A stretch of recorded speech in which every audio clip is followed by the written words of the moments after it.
आपको कमिश्नर साहब से मिलना है, खास करके डीपी प्लान को लेकर, तो थोड़ा सा जानकारी देना। देखिए, आज कमिश्नर साहब से जो मुलाकात हुई है वो वही बात करने के लिए हुई है जो मैं हमेशा असेंबली में बोलता हूँ। हमने हमेशा से ये आवाज़ उठाई है कि अगर भिवंडी शहर में किसी का भी स्ट्रक्चर टूटता है डेवलपमेंट के लिए, तो मेरा रिकॉर्ड है 2019 से कई बार मैंने कहा है कि उसको मुआवजा जो है वो मिलना चाहिए, और मुआवजा ज़मीन मालिक को मिलना चाहिए, टेनेंट को मिलना चाहिए, लीगल इलीगल ना देखते हुए सबका पंचनामा करके उनको मुआवजा मिलना चाहिए, और ये मुंबई में हो रहा है। तो वही बात मैंने आज उनको याद दिलाया कि भाई सबसे पहले कॉम्पनसेशन तय करो, फिर ही किसी के स्ट्रक्चर को हाथ लगाओ। दूसरा, मैंने एक विषय लिया कि जब आप कोई भी रोड के ऊपर, जिसको कहते हैं कि उसको चौड़ा करते हो, तो वहाँ की मस्जिद, मंदिर, दरगाह, बुद्ध विहार, बाबा साहब, भारत रत्न बाबा साहब अम्बेडकर का जो स्मारक है, ऐसे जो भावनिक स्ट्रक्चर्स है उनको हाथ मत लगाइए। और कुछ आधी अधूरी इन्फॉर्मेशन जो है समाज में भेजी जा रही है, उसकी कई बातों के खुलासे आज हो गए।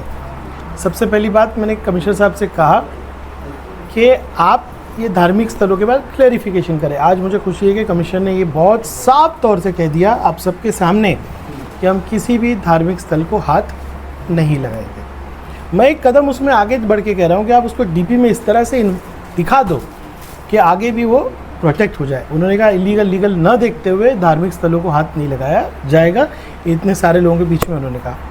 अब बात है कि अंडरग्राउंड मेट्रो का विरोध हो रहा है, बिल्कुल नहीं। ये डिसीजन 2023 में हो चुका है, 2023 में। और आज भी मैं MMRDA कमिश्नर से मेरी बात हुई, कैबिनेट इसका निर्णय यानी टेंडर निकालने का, शासन निर्णय तो हो गया अंडरग्राउंड का, कोई प्रॉब्लम नहीं है। अब टेंडर भी ये महीने में निकलेगा, उसका कैबिनेट को अप्रूवल देना है और कैबिनेट में फाइल पुटअप अभी जल्द से जल्द हो जाएगी।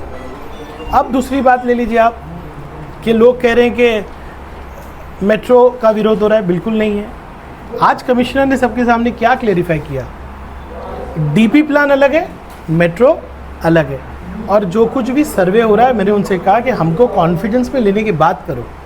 तो कई चीज़ों का हमने खुलासा किया। आज मेट्रो 23 में पास हो गए अंडरग्राउंड, कोई विरोध किसी का नहीं है। हम ये कह रहे थे कि हमारे ब्रिजेस को बना के दो। हम सब जानते हैं कि भिवंडी शहर के ब्रिजों की क्या हालत है।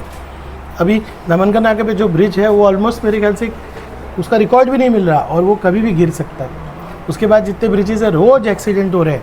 हम चाह रहे हैं कि जो है ब्रिज 4 लेन का बन जाए, नीचे पिलर वही रह सकता है, स्ट्रक्चरल ऑडिट उसका करने के लिए कह रहे हैं। ये सब चीज़ों को समझ के सम्मानीय मुख्यमंत्री जी ने जो है मेरे ख्याल से जून या जुलाई में मीटिंग रखी थी, और 26 जून को मीटिंग रखी थी, ये आज अभी 2025। और उस दिन उन्होंने कहा था कि भिवंडी शहर के विकास के लिए रिंग रोड, ब्रिजेस और रोड, ये सब के लिए एक प्रपोजल MMRDA और BND कमिश्नर उनको सबमिट करें, जिसमें जहाँ जहाँ आप रोड वाइडनिंग करेंगे उनको पैसे कितने देने वो भी है। और एक बात गलतफहमी लोगों में है कि कल्याण रोड की रोड वाइडनिंग हो रही।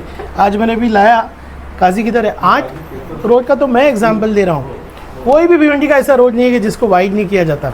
डीपी का उसूल है कि आपका रोड अगर 6 मीटर का है तो 9 मीटर होता है, 9 मीटर का होता है तो 12 मीटर का होता है। और ये आप 8 रोड देख लीजिए, सब वाइड हो रही। खाली 8 रोड नहीं दिखा मैंने, 8 रोड अभी 10 मिनट में बना लिया।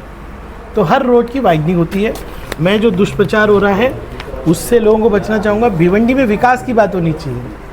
कुछ लोग राजनीतिकरण करना चाहते, भी आमदार का नाम, बिल्डर का नाम, मसाला नहीं डालेंगे तो पिक्चर कौन देखेगा, है कि नहीं? तो मसाला डालने के लिए कुछ भी एलिगेशन लगाओ।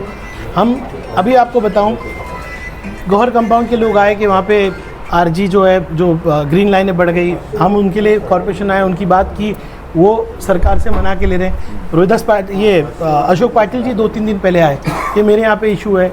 हर DP के इशू को हम सुनते हैं, उनके लिए आते हैं, लड़ते हैं। और असेंबली गवाह है भिवंडी की कि कितनी बार DP के इशू उठाए गए हैं, कितनी बार रिंग रोड के इशू उठाए गए। तो ये सब बातें आपसे करनी थी। और अच्छी बात यह है कि कल्याण रोड के लोगों के साथ सुरेश पाटिल जी भी आ गए। आज कई बातों का क्लैरिफिकेशन हो गया कि धार्मिक स्थलों को हाथ नहीं लगाया जाएगा। कॉम्पनसेशन पे डिटेल बात हुई, कॉम्पनसेशन पे कई बात हुई, और कमीशन ने ये कबूल किया कि हम हाइब्रिड मॉडल यानी पैसा देने के भी बारे में कंसीडर करेंगे। और हमने एक कदम आगे जो बढ़ के कहा कि सरकार से बात करो कि सबको मुबादला मिले, और ऐसी कई बात का क्लेरिफिकेशन आज हुआ। कल्याण रोड वाले जो बता रहे हैं कि उनको 3 बार टूटा है लेकिन उनको मुबदला नहीं मिला, कंपनसेशन नहीं मिला, तो आज उस बारे में क्या बताएं? ये बात आज नोमानी साहब ने, सोलापुरी साहब ने, सबने हमारे सामने रखी। तो आज कमिश्नर साहब से मैंने कहा है कि जब आप कॉम्पनसेशन का प्रस्ताव भेजेंगे तो पुराने लोगों का टूटा हुआ है तो उनके पास या तो पंचनामा हो या रजिस्ट्री हो या असेसमेंट जिसको बोलते हैं, जिसको टैक्स भरते हैं, उसका उतारा हो, वो अपने क्लेम फाइल करें ताकि उस पर भी चर्चा हो और उस पर भी कोई न्याय दिया जाए। ठीक। नहीं, 2 मिनट।